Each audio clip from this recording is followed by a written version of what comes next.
The Lotus of the True Law. Homage to all the Buddhas and Bodhisattvas. Sadharma-pundarika Sutra. Translated by H. Kern, 1884. Sacred Books of the East, Vol. XXI. Sacred-texts.com. Chapter 15. Duration of Life of the Tathagata. Thereupon the Lord addressed the entire host of Bodhisattvas, "Trust me, young men of good family, believe in the Tathagata speaking a veracious word." A second time the Lord addressed the Bodhisattvas, "Trust me, young gentlemen of good family, believe in the Tathagata speaking a veracious word." A third and last time the Lord addressed the Bodhisattvas, "Trust me, young men of good family, believe in the Tathagata speaking a veracious word." Then the entire host of Bodhisattvas with Maitreya, the Bodhisattva Mahasattva at their head, stretched out the joined hands and said to the Lord, "Expound this matter, O Lord, expound it, O Shugata, we will believe in the word of the Tathagata." A second time the entire host, NC. A third time the entire host, NC. The Lord, considering that the Bodhisattvas repeated their prayer up to 3 times, addressed them thus, "Listen then, young men of good family.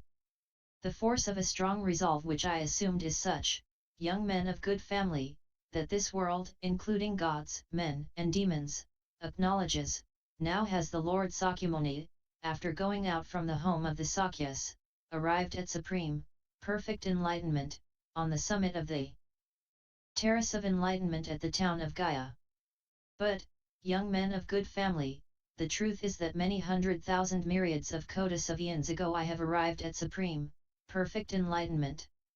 By way of example, young men of good family, let there be the atoms of earth of 50,100,000 myriads of kotis of worlds, let there exist some man who takes one of those atoms of dust and then goes in an eastern direction 50,100,000 myriads of kotis of worlds further on, there to deposit that atom of dust, let in this manner the man carry away from all those worlds the whole mass of earth, and in the same manner, and by the same act as supposed, deposit all those atoms in an eastern direction.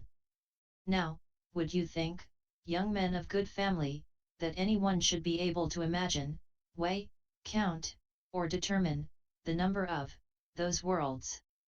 The Lord having thus spoken, the Bodhisattva Mahasattva Maitreya and the entire host of Bodhisattvas replied, "They are incalculable, O Lord, those worlds, countless, beyond the range of thought. Not even all the disciples and Pratyeka Buddhas, O Lord, with their area knowledge, will be able to imagine, weigh, count, or determine them. For us also, O Lord, who are Bodhisattvas standing on the place from whence there is no turning back, this point lies beyond the sphere of our comprehension, so innumerable, O Lord, are those worlds." This said, the Lord spoke to those Bodhisattvas Mahasattvas as follows, "I announce to you, young men of good family, I declare to you, however numerous be those worlds where that man deposits those atoms of dust and where he does not, there are not, young men of good family, in all those 100,000s of myriads of kolis of worlds so many dust atoms as there are 100,000s of myriads of kotis of eons since I have arrived at supreme, perfect enlightenment. From the moment, young men of good family, when I began preaching the law to creatures in this Saha-world and in 100,000s of myriads of kotis of other worlds, and, when, the other Tathagatas, Arhats, NC, such as the Tathagata Dîpankara and the rest whom I have mentioned in the lapse of time, preached, from that moment, have I, young men of good family, for the complete Nirvana of those Tathagatas, NC, created all that with the express view to skillfully preach the law. Again, young men of good family, the Tathagata, considering the different degrees of faculty and strength of succeeding generations, reveals at each generation his own name, reveals a state in which Nirvana has not yet been reached, and in different ways he satisfies the wants of different creatures through various Dharmaparyayas. This being the case, young men of good family, the Tathagata declares to the creatures, whose dispositions are so various and who possess so few roots of goodness, so many evil propensities, I am young of age, monks, having left my father's home, monks, I have lately arrived at supreme, perfect enlightenment.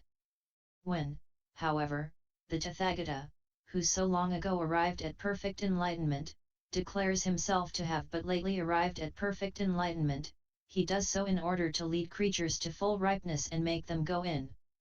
Therefore have these Dharmaparyayas been revealed, and it is for the education of creatures, young men of good family, that the Tathagata has revealed all Dharmaparyayas.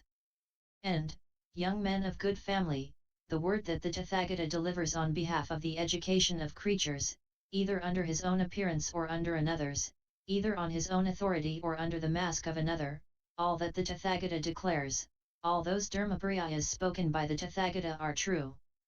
There can be no question of untruth from the part of the Tathagata in this respect. For the Tathagata sees the triple world as it really is, it is not born, it dies not, it is not conceived, it springs not into existence, it moves not in a whirl, it becomes not extinct, it is not real, nor unreal, it is not existing, nor non-existing, it is not such, nor otherwise, nor false. The Tathagata sees the triple world, not as the ignorant, common people, he seeing things always present to him. Indeed, to the Tathagata, in his position, no laws are concealed. In that respect any word that the Tathagata speaks is true, not false. But in order to produce the roots of goodness in the creatures, who follow different pursuits and behave according to different notions, he reveals various Dharmaparyayas with various fundamental principles. The Tathagata then, young men of good family, does what he has to do. The Tathagata who so long ago was perfectly enlightened is unlimited in the duration of his life, he is everlasting. Without being extinct, the Tathagata makes a show of extinction, on behalf of those who have to be educated. And even now, young gentlemen of good family, I have not accomplished my ancient Bodhisattva course, and the measure of my lifetime is not full. Nay, young men of good family, I shall yet have twice as many 100,000 myriads of kotis of Æons before the measure of my lifetime be full. I announce final extinction, young men of good family, though myself I do not become finally extinct. For in this way, young men of good family, I bring all creatures to maturity, lest creatures in whom goodness is not firmly rooted, who are unholy, miserable, eager of sensual pleasures, blind and obscured by the film of wrong views, should, by too often seeing me, take to thinking, the Tathagata is staying and fancy that all is a child's play, lest they, by thinking we are near that Tathagata should fail to exert themselves in order to escape the triple world and not conceive how precious the Tathagata is. Hence, young men of good family, the Tathagata skillfully utters these words, the apparition of the Tathagatas, monks, is precious, and rare. For in the course of many 100,000 myriads of kotis of Æons creatures may happen to see a Tathagata or not to see him. Therefore and upon that ground, young men of good family, I say, the apparition of the Tathagatas, monks, is precious, and rare. By being more and more convinced of the apparition of the Tathagatas being precious, or rare, they will feel surprised and sorry, and whilst not seeing the Tathagata they will get a longing to see him. The good roots developing from their earnest thought relating to the Tathagata will lastingly tend to their weal, benefit and happiness, in consideration of which the Tathagata announces final extinction, though he himself does not become finally extinct, on behalf of the creatures who have to be educated. Such, young men of good family, is the Tathagata's manner of teaching. When the Tathagata speaks in this way, there is from his part no falsehood. Let us suppose an analogous case, young men of good family. There is some physician, learned, intelligent, prudent, clever in allaying all sorts of diseases. That man has many sons, 10, 20, 30, 40, 50, or 100. The physician once being abroad, all his children incur a disease from poison or venom. Overcome with the grievous pains caused by that poison or venom which burns them, they lie rolling on the ground. Their father, the physician, comes home from his journey at the time when his sons are suffering from that poison or venom. Some of them have perverted notions. Others have right notions, but all suffer the same pain. On seeing their father they cheerfully greet him and say, "Hail, dear father, that thou art come back in safety and welfare. Now deliver us from our evil, be it poison or venom, let us live, dear father." And the physician, seeing his sons befallen with disease, overcome with pain and rolling on the ground, prepares a great remedy, having the required color, smell, and taste, pounds it on a stone and gives it as a potion to his sons, with these words, "Take this great remedy, my sons, which has the required color, smell, and taste.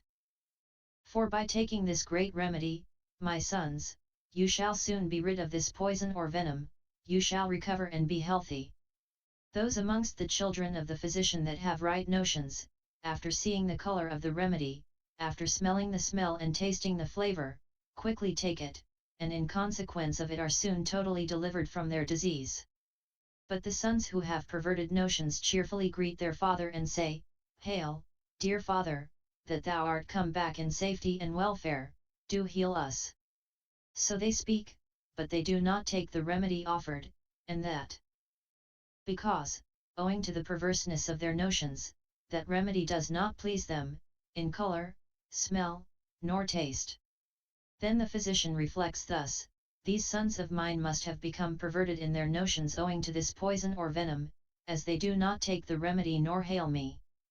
Therefore will I by some able device induce these sons to take this remedy."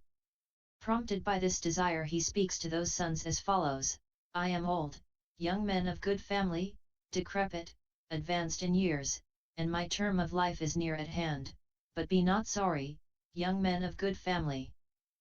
Do not feel dejected, here have I prepared a great remedy for you, if you want it, you may take it."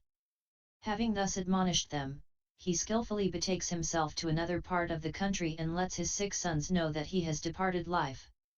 They are extremely sorry and bewail him extremely, "So then he is dead, our father and protector, he who begot us, he, so full of bounty.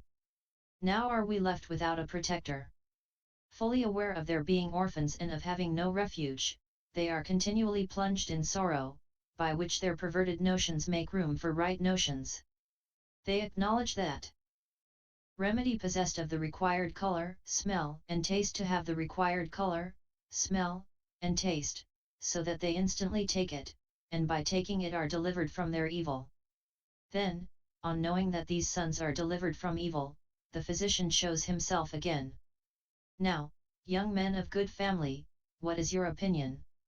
Would any one charge that physician with falsehood on account of his using that device?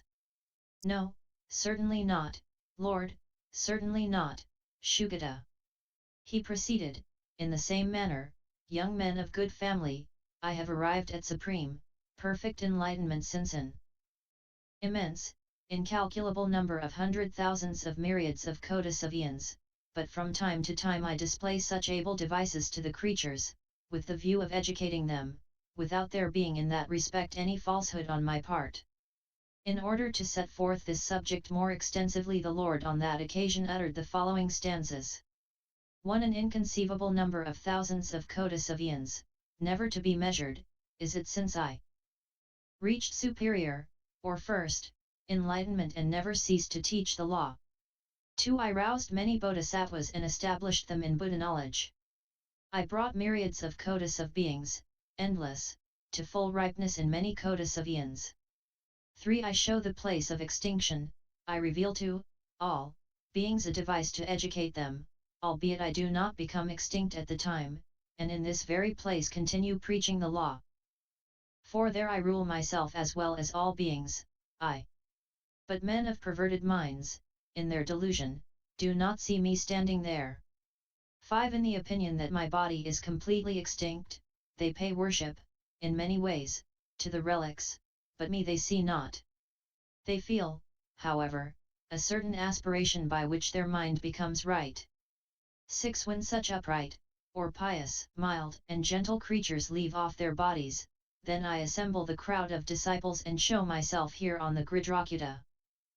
7 And then I speak thus to them, in this very place, I was not completely extinct at that time, it was but a device of mine, monks, repeatedly am I born in the world of the living. 8 Honored by other beings, I show them my superior enlightenment, but you would not obey my word, unless the Lord of the world enter Nirvana. 9 I see how the creatures are afflicted, but I do not show them my proper being. Let them first have an aspiration to see me, then I will reveal to them the true law. 10 Such has always been my firm resolve during an inconceivable number of thousands of kotis of eons, and I have not left this Gridrakutta for other abodes. 11 And when creatures behold this world and imagine that it is burning, even then my Buddha field is teeming with gods and men.